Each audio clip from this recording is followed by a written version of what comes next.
Olá, minha gente, bom dia. Pois então, o que vem acontecendo aí há muito tempo, inclusive nos pleitos eleitorais, que a gente pode observar é que sempre dá, digamos assim, aquela vontade eleitoral, o reflexo nas urnas é aquilo que, digamos, como se o povo todo resolvesse optar por alguém, alguma pessoa sem vergonha, alguma pessoa que não tem o caráter, que não tem o espírito ético, que não tem absolutamente nada. Muito bem, se a gente for observar, a própria Bíblia, ela já nos mostra que quando o povo pediu por Saul, Deus autorizou que Saul governasse. Deus permitiu que Saul governasse. Embora nós sabemos que Deus, ele sabia no que ia dar aquele governo de Saul. Deus não via o governo de Saul com bons olhos. Por quê? Porque Deus sabia no que ia terminar. Deus sabe todas as coisas, portanto, sabia até onde iria. É mais ou menos isso o que vinha acontecendo e vem acontecendo no Brasil há muito tempo. Por exemplo, em alguns momentos a Dilma, outros momentos o Lula, outros momentos o FHC quase se perpetuando também no poder. Depois de FHC depois de Dilma, sai Dilma, entra Temer e fica ali, e de certa forma é como se, digamos assim, os nossos militares também anuíssem com aquilo. Não, eles não anuíram com aquilo. O problema é que aquilo era mais ou menos o que estava, digamos assim, no vértice da vontade do povo. O povo, de certa forma, por conta de estar, digamos, em desvio intelectual, em desvio moral, em desvio ético, ele não poderia absolutamente ver coisas melhores do que aquilo. Por exemplo, de tudo que vem acontecendo na nossa sociedade, essa questão de marcha da maconha, marcha das vadias, passeata gay, esse tipo de coisa, é mais ou menos aquilo que está dentro do norte ético que o próprio povo se permite ter. O próprio povo quer isso como digamos, como a sua bandeira, porque o próprio povo entende, não, mas tadinho, ele pode, é bom, ele pode ter as suas vontades, uma vez que nós podemos ter as nossas, como se existissem algumas bandeiras que pudessem permitir, digamos, a troca. Na verdade, nós não podemos permitir trocas, principalmente no que concerne a ética e a moral. A ética e a moral, elas têm valores que são muito enraizados, muito profundos, que não permitem troca, né? Porém, a gente acaba, digamos assim, por aquela cantilena esquerdopata de que o coitadinho também merece, então a gente acaba dizendo, não, mas está certo, ele também merece, afinal de contas, se o homem pode casar com uma mulher, por que um homem não pode casar com um homem? Como se isso fosse uma coisa negociável. Não se trata de ser negociável. Veja, não há fruto, né? Não tem como um homem com um homem gerar uma criança. Portanto, isso não os torna um par de jeito nenhum. Não há fruto.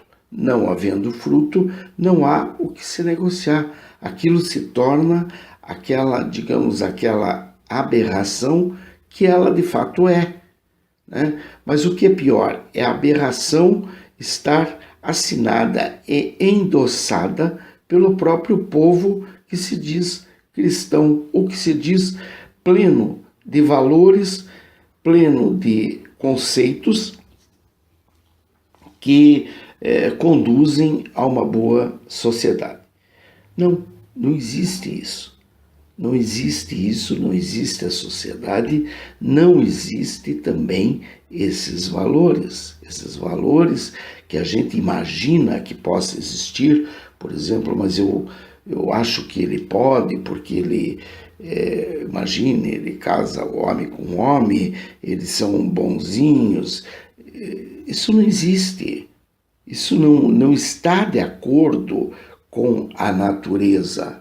Isso pode, quando muito, estar de acordo com os meus instintos, mas não com a natureza. A natureza não prevê esse tipo de contato. Ela prevê até, por exemplo, a questão do homem ter um harém. Isso até é previsível, né? Porque os reis, por exemplo, Salomão, Davi e outros, tiveram seus haréns e tinham filhos com várias das suas mulheres e várias das suas concubinas.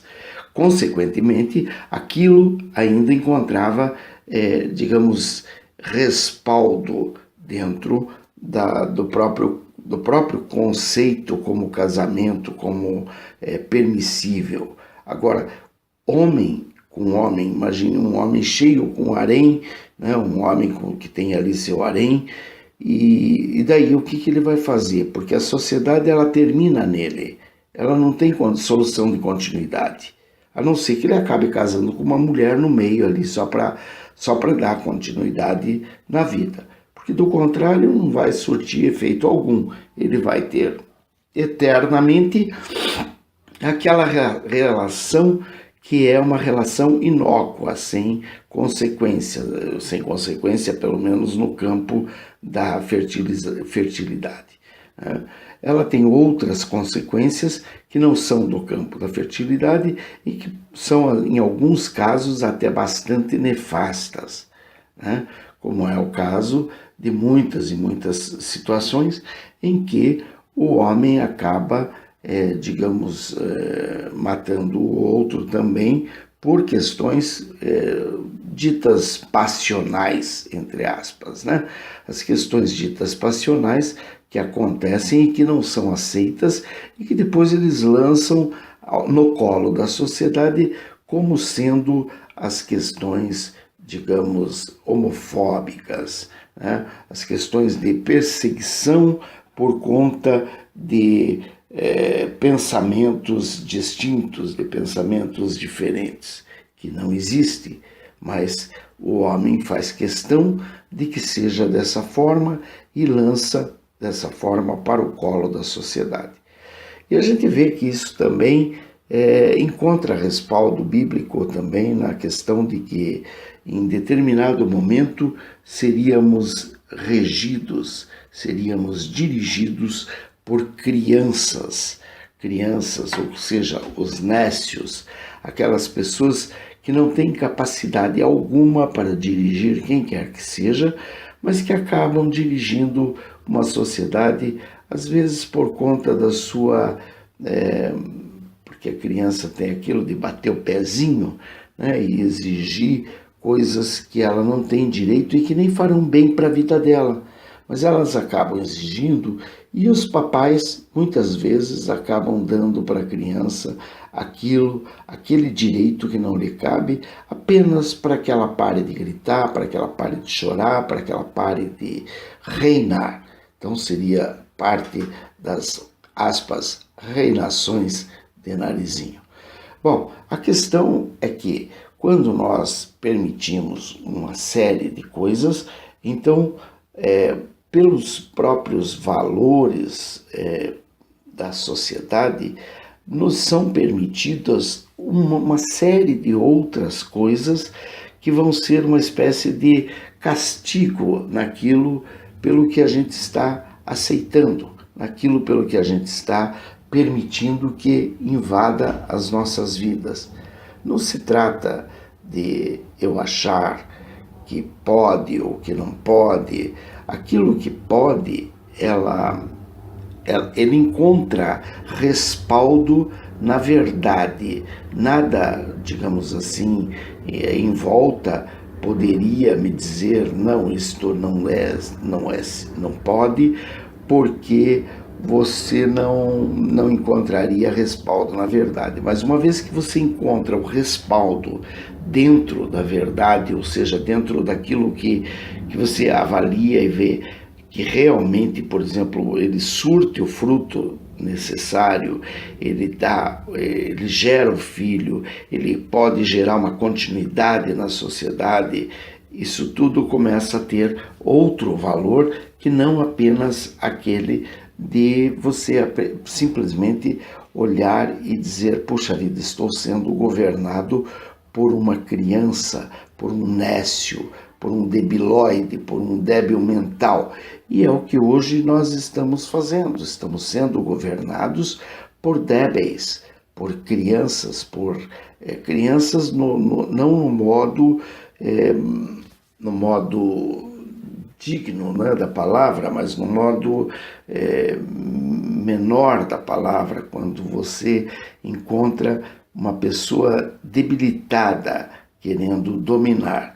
E essa pessoa acaba dominando porque ela grita mais alto, porque ela tem o favorecimento de seu papai, de sua mamãe, de seu tio, de sua titia, das pessoas em sua volta, como é o caso, por exemplo, do Dias Toffoli, que foi nomeado ministro do STF sem qualquer competência para o cargo que ocupa. Nenhuma competência para o cargo que ocupa. E quem paga essa conta? Quem paga essa conta é a sociedade, por ter aceito, entre inúmeros outros desvios, o desvio de poder ser nomeado para a Suprema Corte uma pessoa totalmente descompromissada com a razão, uma pessoa compromissada apenas com o QI, ou seja, com o quem indica, uma pessoa compromissada com a sua vaidade, que a gente percebe claramente o quão vaidoso ele é, e essa vaidade acaba repercutindo naturalmente nos seus atos. Por quê? Porque não tem como não repercutir nos seus atos. Ele é aquilo que ele apresenta ser. Ele não pode ser nada de diferente daquilo. Nós vemos uma aula magna onde ele vai dar, o Dias Toffoli vai dar numa universidade, não lembro em qual, e nessa aula ele ensina um pouco de como deveria ser feito, digamos, não é bem assim, mas é como deveria ser feito para a impugnação de determinado processo. Só que ali ele cita o caso de um amigo dele que roubou o processo e, por conta de ter roubado o processo, ele pôde fazer o que ele queria, ou seja, ele impugnou o processo. E ele disse que aquilo poderia, inclusive, deveria ser aplaudido, até porque, no frigir dos ovos, aquilo ocasionou em coisas que, sob o ponto de vista dele, são boas. Muito bem. Quando ele cita isso, a gente percebe claramente que é uma pessoa que não sabe onde está e não sabe como se comportar onde está, por não conhecer o rito necessário para se permanecer naquele local. Ele não tem um pingo de compostura. Ele resolveu contar uma piada, percebe-se no vídeo até que, num determinado momento, ele próprio entende o ridículo que ele está fazendo ao dar aquele tipo de orientação para alunos que são calouros da área do direito, e ele ensinando coisas pouco republicanas aos alunos.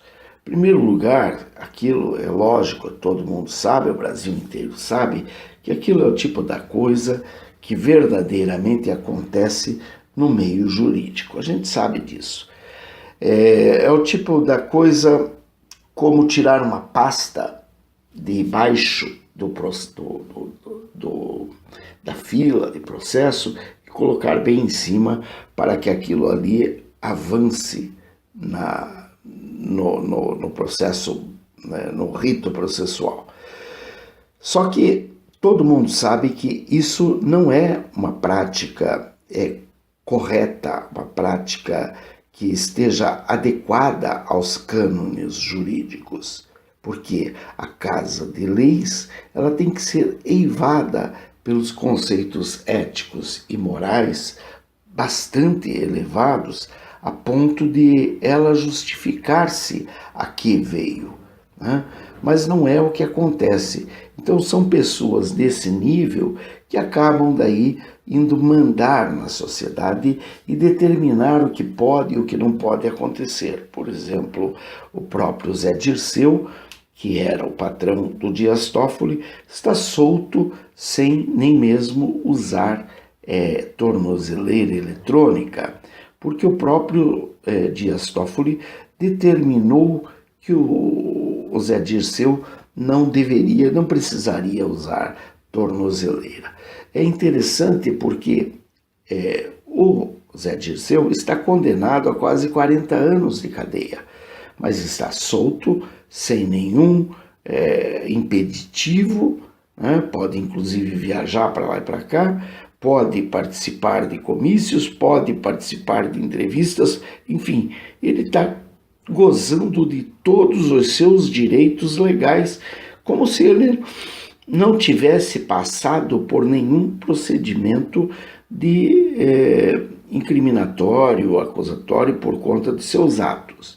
Quer dizer, não se trata de uma perseguição política para com ele, trata-se sim de uma perseguição política para com a sociedade. Ou seja, aquilo de que eles nos acusam são o que eles estão fazendo. Eles estão tendo uma atitude